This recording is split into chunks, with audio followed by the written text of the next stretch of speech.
Hello guys, my name is Swathi. I'm from East Point College of Institutions and I'm here to conduct an interview with an entrepreneur. So let's start it. Hi ma. Hi Swathi. Your name ma? I'm Rajiv. Hi sir, your name sir? I'm Rajiv and Naraj. Okay sir, what's your qualification? I did Masters in Computer Application, MCA. Mama. I've done MSc IT. So can you give us, how did you come up with your business idea and your company name? My company name, my technology is based on cubes, what we call as cubes. So I wanted to have something with my native language, Tamil. So in Tamil, Gana means cube. So Gana Biz is what we have named this. Other one is Olap, Insight Solutions. So that's why I kind of coined the name. But the idea is the name of the company, came from that, from the Tamil origin. What is your question again? The first question. How do you come up with your business idea? Business. Yeah. So I think there are a lot of. I've also talked to the same thing in my Salem branch inauguration. Capgemini is my previous company where I worked, and there I have been doing a lot of pre-sales work, and I was grooming a lot of youngsters in the company. At some point, I realized that this could be something I can do on my own, and starting my own company has been there in my mind for quite some time, but I was just waiting for the right moment to start it. Mainly being it is a new horizon, and I have not explored that in the past. I have to know what I'm getting into, so I was ready to know as much as I can before I start my company. Sir, can you tell what are the challenges you faced during starting your company? One of the biggest challenges in starting a company is knowing what, or at least understanding where you want to be, right? For us, when we started off, I think my biggest goal was, I was working in US and coming back to India. My biggest goal was, okay, can I just get the same salary, whatever I was getting in US, in India? That was the starting point. There are a lot of times it just become surreal for me to understand what we have become so far. I think that is the biggest challenge, knowing where you want to be. And one thing I always believe is, when you really want something, the path will show. It's just a matter of how much you want it. In the company, we deal with the US clients, wherein we directly contact their P&L team. So we come to know about their revenue account. So we won't allow any of the outsiders to That's right. Yeah. Thanks.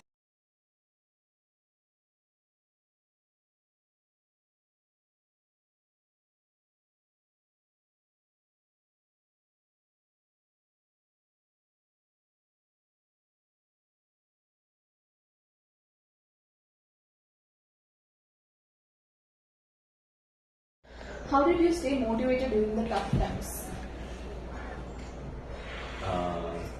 Yeah, we had tough times actually. I think the first 5 years has been lot testing in terms of getting projects, and in terms of having the team, whoever is groomed, to stay with the company.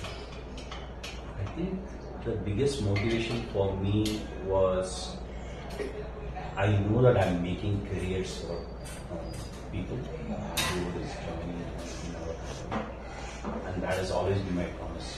That, I will ensure that you will have a great career, whether with us or beyond. For me, providing an opportunity and making them utilize that opportunity, that gives me great satisfaction. So when I see someone struggling in their life and I give them an opportunity and they're flourishing after that, then that gives me satisfaction. That's the biggest motivation.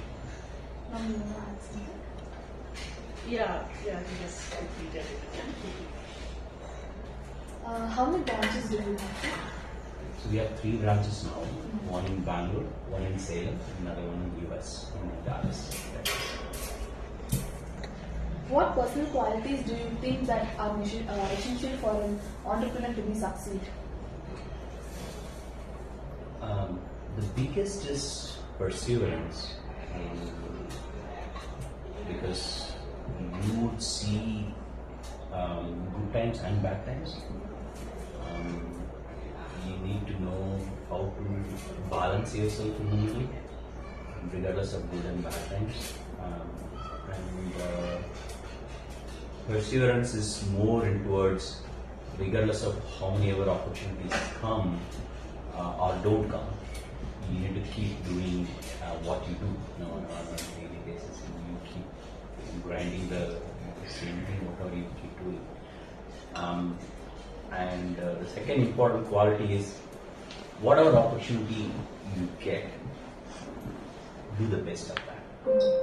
Make the best of that, right? So you want client, if you get a client and we deliver a project, that project has to be 100% perfect, and that client will refer us to another person. Right? So for us, the word of mouth has been the most important thing for getting more and more clients.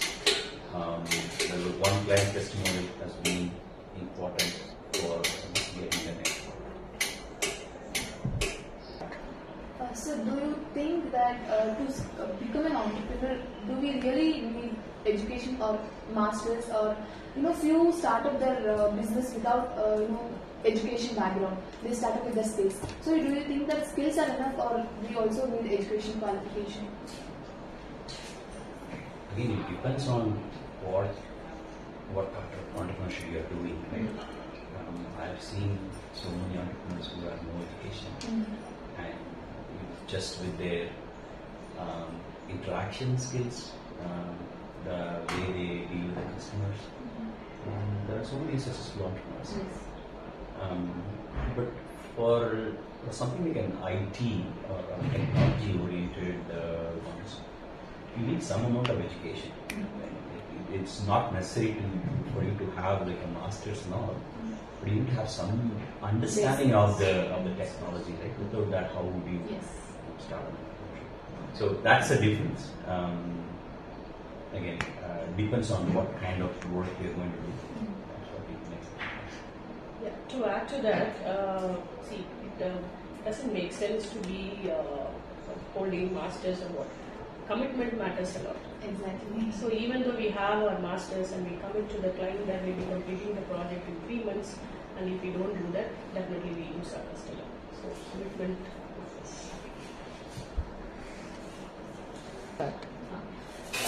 So what strategies do you use from differentiating other competitors to our company? The biggest one for us is always has been delivering what the customer wants, and not just giving a solution just for the sake of delivery. And like I already mentioned, for us, one client testimonial is important for the next client. So we don't strategize too much on marketing, rather we show it in our work. Whatever we deliver, that is satisfied. The customer is satisfied with that. That always leads to another opportunity. That is what it is. How do you maintain the risk in your business? How do you overcome it? This is there in any business, doesn't matter what we do.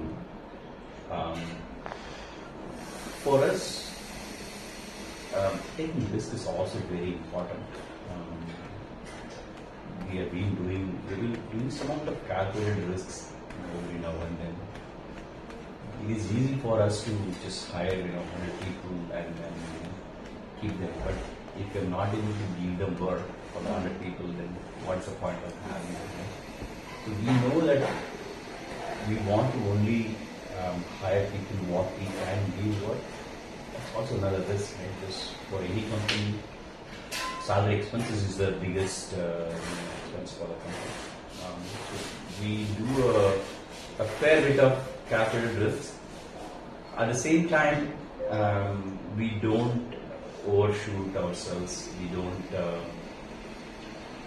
We don't exaggerate ourselves in terms of what we can do versus what we cannot do.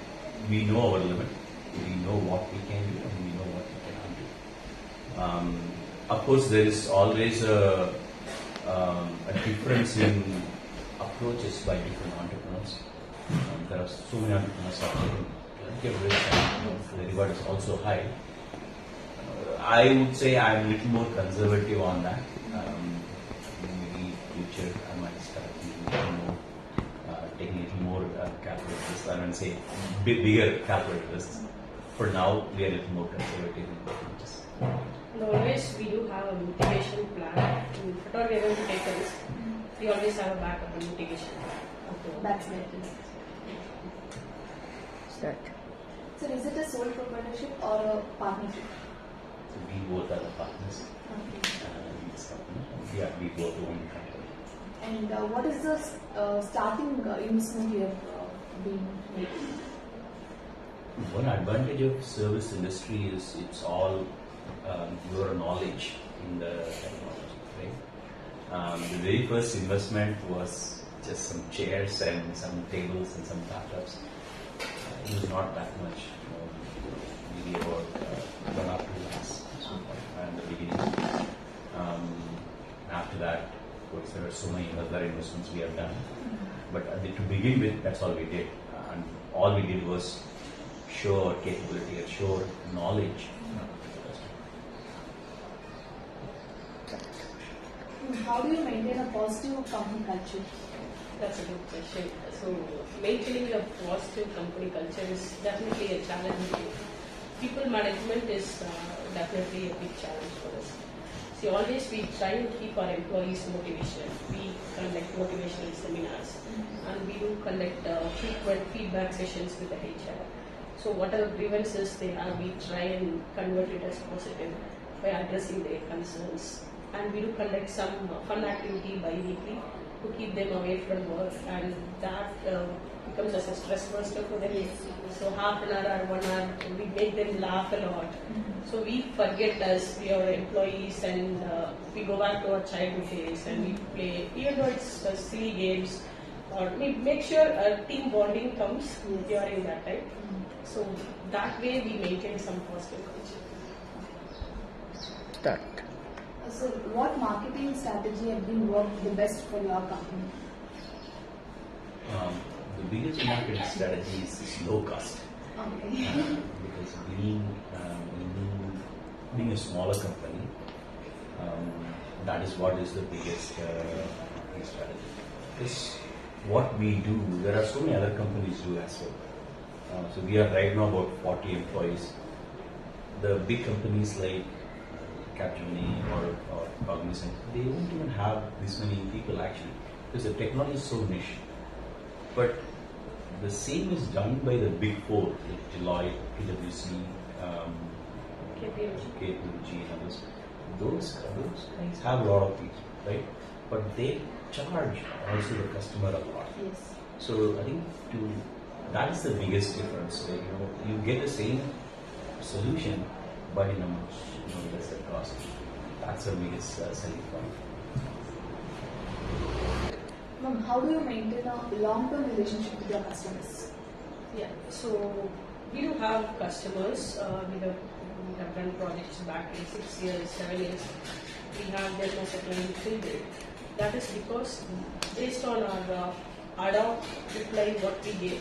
So if an issue comes in, we make sure we reply to the emails quickly and we try and understand their problems quick as possible, and the timeline what we give to them. We see the nature of the problem. If it takes 2 hours, 3 hours to fix it, we make sure it is done at the same day.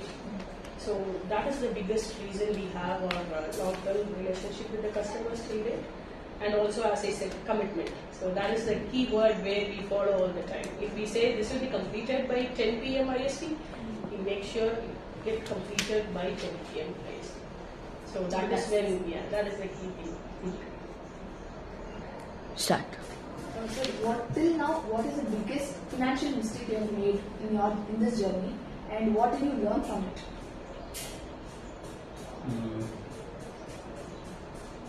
To be honest, we have not done any big financial mistakes so far. Or maybe any other mistakes as Yeah, well. there are so many other mistakes we have made.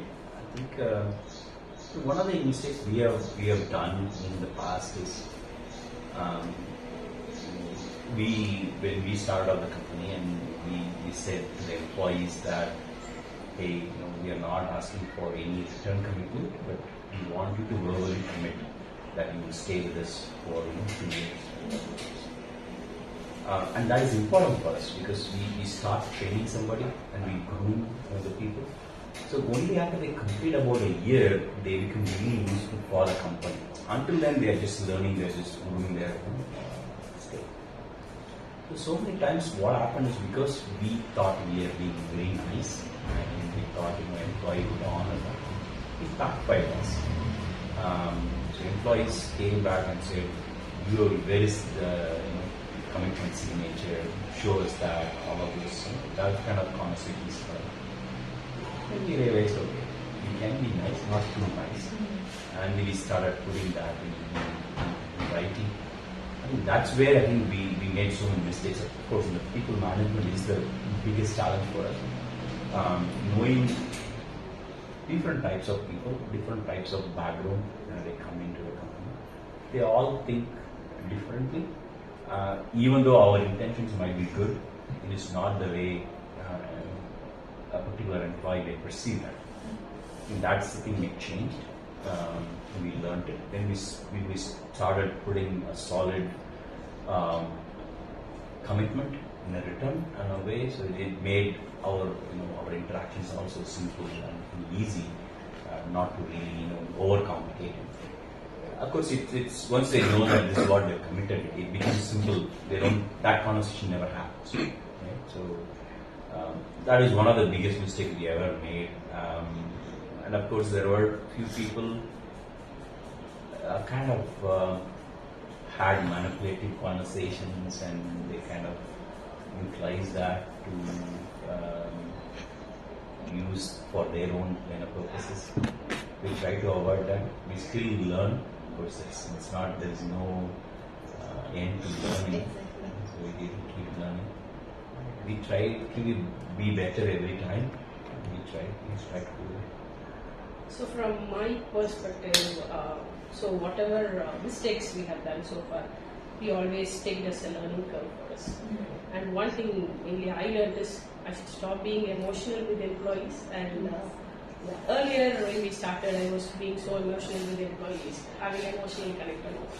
So after that we came to know, yes, employees are employers. We should always draw a line between employees and employees. So that is something we learned and stopped thinking emotionally, and we started thinking rationally. So that was the biggest learning we had. Regardless of however friendly you are, and there is always a line which, whether we want it or not, there is always a boundary line, visible or invisible. It's always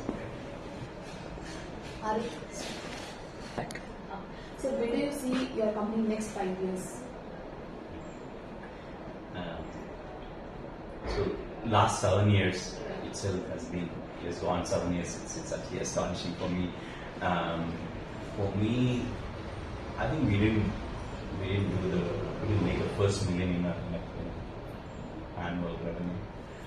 And that's where I'm thinking we should look at $1 million revenue.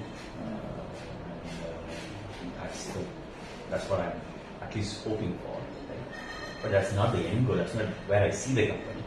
Where I see the company is definitely giving more opportunities and having our own office complex to have a little more official feeling rather than in a residential area.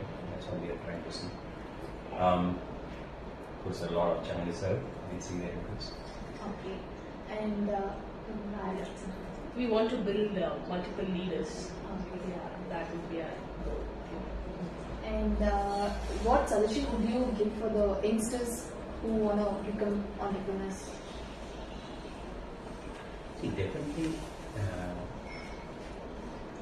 improve your skill. My uncle used to say, if you are a cobbler, make sure you are the best cobbler in town. Nothing to do with the profession, but I'm saying is, any profession, you have to ensure you are the best in it. So have that skill, make sure you are the best in that, and automatically everything else comes. The biggest, in the current generation, what I am seeing is, everybody's looking at the money. But what they don't know is, once you have a skill, money will follow. You don't have to go behind money. That's the difference. So definitely work on the skill. Yeah, whatever he said is 100% true. And one of our friends gave us an advice when we started a company. So always you have to be the chef. So if we are opening a hotel, if the chef goes away, the hotel has to be closed. Yes. So always you be the chef, and whatever technology you are bringing into the company, make sure you are the owner of it. So till date we follow that. Yeah. Thank you so much for accepting and all the information for us. Thank you. Thank you, sir. Pleasure.